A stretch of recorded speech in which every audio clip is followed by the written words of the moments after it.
it's my birthday on Tuesday, so it's an early torture present. You've got a very sophisticated sense of humour, haven't you? Well, yeah. You can't sit in the middle, can you? No, you get ragdolled through the course. In fact, if you pull the centre armrest down, Yeah, it'll give you something to brace on. Okay, sure. I take it this is your first time on track then? Yeah. Okay, I'll ease you into this. I won't drop you straight into the deep end. Be quiet. I'll tell you a little bit about the cars we're heading on out. So today you're sitting in the latest incarnation of the C63. Would you rather me put that somewhere so that it's... That's fine. So this is a C63 SE Performance, which is a bit of a mouthful. Yeah. But what that actually means is we've got a 2-litre engine under the bonnet, which is producing about 480 horsepower. And as if that wasn't already enough, there's another 200 off the E-drive on the rear axle. So 680 horses all told. Now, of course, we all think about hybrid as being to do with ecology, saving the world. And this car's going to do its little bit for that. But this is a performance hybrid system. Its whole raison d'etre is to make sure that whenever I need 680 horses, by God, I've got 680 horses. It's an all-wheel drive system. Most of the power's at the rear wheels most of the time, but it can transfer power and torque, axle to axle, pretty much as it sees fit, just to help me maintain control of the car. So this car actually sprints from 0 to 60 miles an hour in around 3 seconds, which I think is acceptable for a modern family passenger saloon. So there we are, those are the facts and figures. And we've been on the E-drive, no motor so far, so if you need to, a few miles on the battery, so if you need to pop down to the local shops for some bits and pieces, you don't actually need to incinerate the world in order to achieve that. But these cars have split personalities, and we just pulled onto a runway now. This is a live runway. We do get aircraft movements on here. We were due to have some yesterday, but they got cancelled because of the weather. So if you hear me say duck, clearly somebody didn't get the memo. Right, let's switch Mr. Hyde on. So, what we're going to do here, I'm just going to give you a feel for what the acceleration and braking is going to be like when we get out on track. Also, a little taster of how corners will feel. So, are we ready? Let's begin. Oh my God, I don't think I'm going to like this. Oh, no.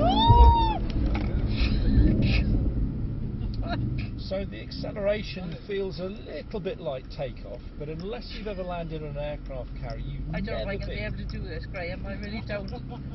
Okay, so we can stop if you want, but no, I don't. Honestly, now well, I don't know if I can do it. Seriously, it all seems very improbable to you. Let me hasten to reassure you that at no stage during the course of these 15 minutes will we ever be doing anything the car's not designed to do. No. Nor are we ever doing anything I haven't done a ton of time before. You might not know what's going to happen. I've got a very clear idea, otherwise I simply wouldn't be doing it. And I'm only going to be doing about 40% of what the car and I could do together anyway. So we're well within the bounds of safety. But if you don't like it, let me know, because we can always slow things down for you. Yeah, that's not fair on him. I'd rather get out if that's the case. He can come and take you. So out on the track, we won't be going from a standing start nor will we be braking to a halt, but that's a little hint about what the mid-range might be. Now, cornering, if you're into Formula 1, you'll be aware that those cars can corner at 3 to 4G. But they've got loads of aerodynamic downforce to achieve that. We haven't. We've only got the grip the tyres give us. So the most we're going to feel is about 1G. But this is what that'll feel like.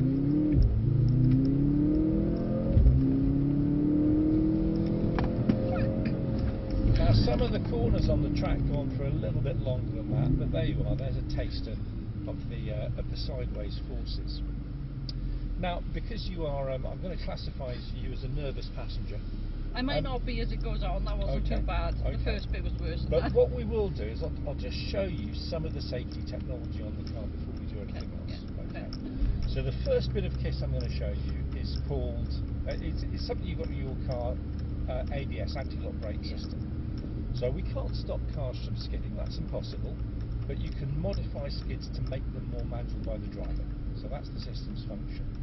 And we're going to test this out on a surface that is almost as slippery as ice. Okay.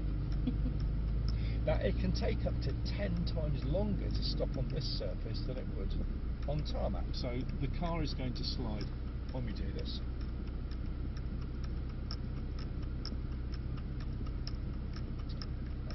let him clear the other end first. It's all very carefully choreographed to avoid contact between the cars, which is expensive. Yeah.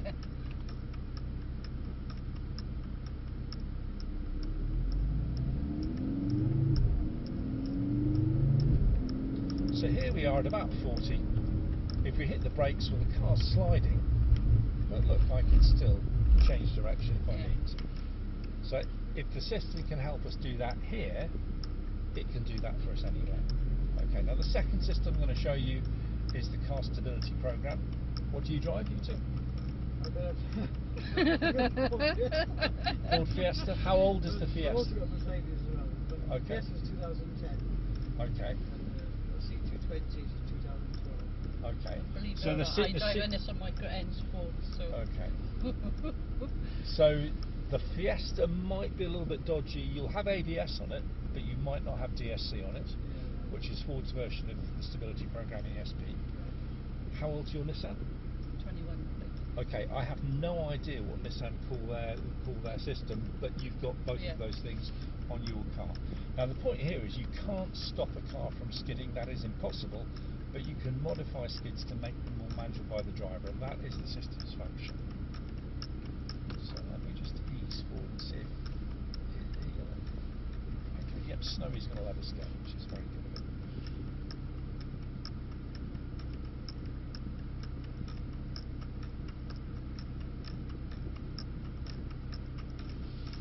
Okay. Now, although it's an all-wheel drive car, as I mentioned, it does have most of the power at the back, so it's very easy to get the car to oversteer. All I've got to Switchable? it switches itself, and there is a drift mode which we'll look at a little bit later on. But even in all-wheel drive mode, if I apply too much power in a turn, the car's going to get squirrely on me straight away. Now the systems intervene immediately. It killed the power to remove the cause of the skid and brake the outside front wheel to slow the spin down. Everyone steers into skids. If you don't move your hands fast enough, you won't catch up with the tail in time, so it gives you a bit longer. 3-stage system on the AMGs. We're now popping into sport handling, and this is how it's going to be out on the track. So if we apply the power now, we'll get more swing, more input required from me, but still getting help from the car. But on an AMG, for reasons known only to the engineers, we can switch the system off completely, and once we've done that, all bets are off. So we've got that under control for now, but you wouldn't want that happening in lane 2 of the M25. No. And that's why we suggest that no matter how competent a driver you think you are, you don't switch the system off on road, because clearly it does make quite a big difference. Okay, so now we know we've got a little bit of technology lurking in the background, just in case things go awry on the circuit. They're not going to, you can relax. Let's go and do some laps. Okay. Now I'm frequently told I've got the best job in the world, mainly by blokes, it has to be said. I always say to anyone who makes that remark that since as an instructor here I spend far more time sitting in the passenger seats of these things, being terrified of other people's driving, than I do in this one scaring you with mine. It's not exactly a bed of roses. But when I am instructing, one of the things I generally have to do quite early on is get people looking in the right places. And I'll elaborate on that thought in a moment. There's this one little thing I've forgotten to do here.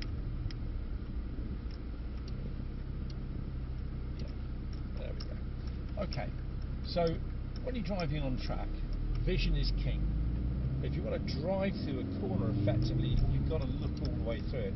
Now the problem is we don't do that naturally. We tend to look down into corners and then shift focus as we drive through. So every time I shift my focus, I'm going to move the steering. And every time I move the steering, that's moving the car's weight around. Can you feel that happening? Yeah. So that changes the loading on the tyres and the grip they generate, which in the middle of the corner isn't necessarily a very good plan. So contrast that with what it feels like when I look up through the corner where I want the car to go. Then I've only got to steer twice, and it doesn't matter how sharp the corner is. First to turn in, and then second to straighten up. The second hairpin is sharper than the first one, but if I look through my side window for an overview, we only need one turn each way. So no weight shift. Sorry, I didn't hear what you said. Lovely sound. Oh yes, yes. So the other thing we don't want to change in the middle of the corner is speed, because that moves weight around as well. As we felt when we did the bit where you were swearing at the beginning, when we accelerate, that moves weight back. When we brake, that moves it forwards. So we've got to get the car settled before we invite it to change direction. Broadly speaking then, we're going to get all of the braking done before we arrive at the turning point. We keep the car stable mid-bend just by going at a constant speed, and then as we straighten the car up, we can accelerate. So here the engine note rising as I open the steering angle. So basically it is brake on approach, balance through, and then power out. Yeah, the blips on downshift are programmed into the gearbox software to match the transmission and engine speeds, but more important, it sounds cool. Yeah. Okay, let's turn the wick up a little bit. We're going to do the next lap at a fast road pace. So imagine for a moment this isn't a track, it's actually a windy country lane with high hedgerows, so we can't see through the corners. Well, if we want that technique to work, we've got to position for vision through the bends. And that means staying on the outside of the curve the whole way round.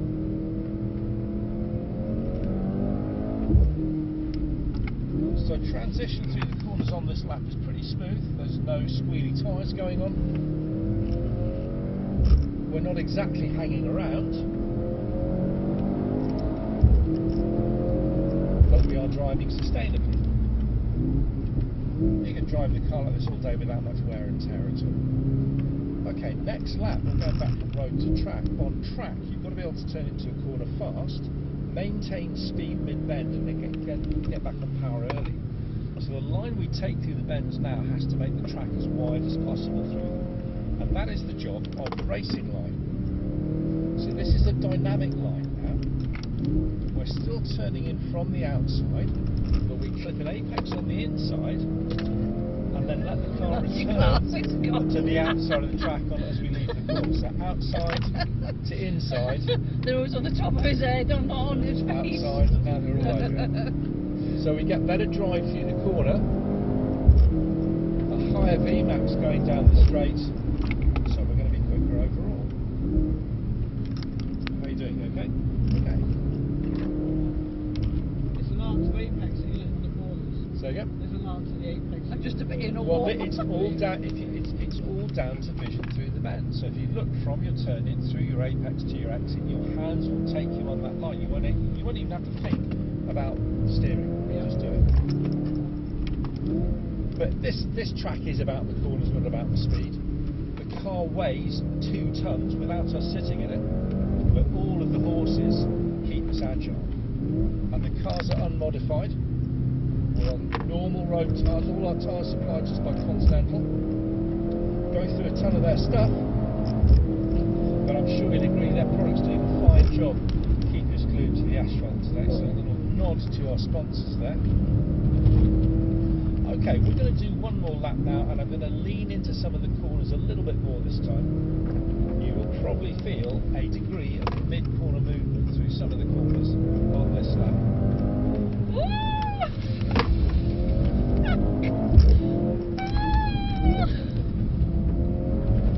So if you get the sensation the car's floating through the bends now,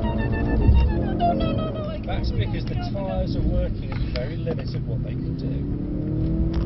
Well, we're going to have to back off now because we've got a Sunday driver in front of us anyway. How close are you to have a slide with that? Well, the car was Just started. absolutely poised on the limit of grip there. So a couple of the corners there, all 4 wheels were sliding as we went through, all 3 tyres were sliding as we go through. But you can't drive on road tyres like that for too long because they do start to overheat, and all of the black specks you can see dotted around the edge of the track are bits of tyres. And this isn't to decry Continental's product at all. Fine road tyres, just not designed for abuse like that by hooligans like me. Magno C and North 78. You can keep going on, leaving, thank you. So what's your background then? Driving like an idiot. So driving like an idiot, okay. Well, first of all, there aren't that many of us in the UK that do this stuff. Okay. There are probably about 700 of us all told. Most are competition drivers of some sort or other. Right. So we haven't got any rally drivers on the roster here at the moment. We've got rallycross though. Lots of racing drivers, and they're very easy to spot. They're the ones generally holding hands and skipping. We're a slightly broader church here though. We've got some police drivers on the team here, but nobody talks to them. They don't talk to each other. I'm actually one of the exceptions. I'm ex-military. I learned all of my car control skills doing close protection work. I'm here to show the rest of them how this is done properly. Okay, now this car, you asked about this earlier, this car has got another trick up its sleeve in the form of drift mode. So once we've switched ESP off, which I have, we can decouple the front axle. So all of the horses are now going through the rear wheels alone. Comes on these days. But that's quite cool because it means we can do this.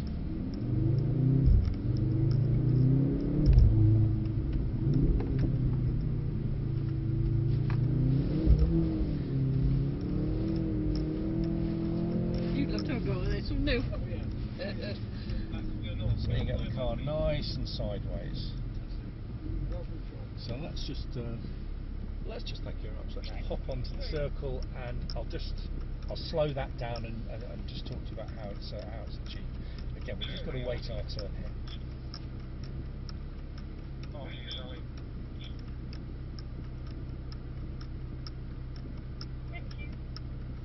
Stay relaxed. All the rapid, scary bits. Can you bring your own cars onto this track then? No, you can't. Well, actually, that's not quite true. You could, but you would have to hire the whole facility. Oh, right. It's not done. All of the cars that you can see. Yeah, they're owned by. They're owned by the business. Okay. Do you ever get the Formula 1 drivers down here? Like corporate Generally, on the run up to the British Grand Prix, Mercedes AMG will come here and do a couple of corporate events. They haven't been for the last couple of years, but yeah, the answer is yes, but we haven't seen them for a while. Okay, so as the car oversteers, I'm simply steering into the skid to keep the whole thing moving the same direction. But we control this on power. I'm going to bail out now because he's spun. So once we got the car settled in the slide, the revs I'm using determine the angle the car points and therefore the direction it's going to take. And it's all happening in slow-mo because we paint the slippery bits with a silicon-based resin called Avatar, which is actually a roof sealant in real life, but we found a much better use for it here. So the car in front of us, I'm actually going to sit here and let him get around behind us so we don't have to stop every time he spins. That's being driven by a guest who's come here to have a go. And that guest is discovering right now that drifting is one of these things that it takes a little bit to get your head around it. Once you've done that, it's easy, but getting your head around it can take some doing. Mercedes does it for out his car park with his ice on the floor. Great fun. Okay, so let's do another one, another rear wheel, another lap rear wheel drift. Now we're just going to do a little spinorama here.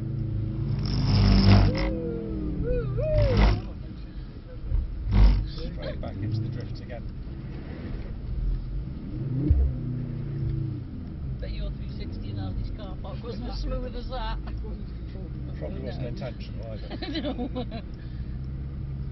Okay, but the last lap we did on the track, when we were in all-wheel drive, the car was oversteering through some of the corners, wasn't it? So if we make the car oversteer in all-wheel drive, we can also drift it in all-wheel drive. Now, the issue here is that if I stay on the power, which I have to drift, because we've got torque in the front axle, that tries to pull us straight. So in this drift, I've got to keep the wheels pointing the way I want the nose to go. But we can get a much better angle on in this drift. If the tail was this far out in drift mode, we would be about to spin. But you've got to go that little bit more. But that's balanced out by the torque in the front axle. We're going to do another spinorama here now.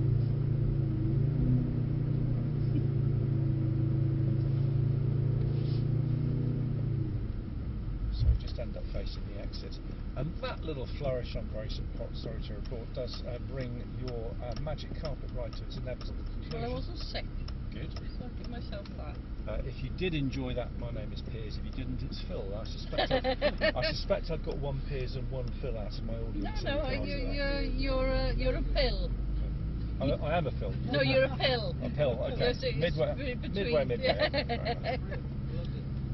Very good. Well, you've had a little glimpse of the art of the possible there. If that's inspired you, do come back and have a crack at it yourself. We're open all year round. Oh, you would, wouldn't you? The only 2 days of the year when nothing happens at Mercedes-Benz World, Christmas Day and Boxing Day. Otherwise, there is always something going on here. Very interesting, yeah, I've got to be honest. There's a lot more here than I thought there was going to be. Well, I've been doing this stuff for a long time now. Generally, I've got bored of a place after a couple of years So and how long moved has on. this been here? We opened in 2006, All right. and I've been here since 2006. Oh, well, there we are then. There's the eyes closed, I imagine, by now. Pretty much. Mhm.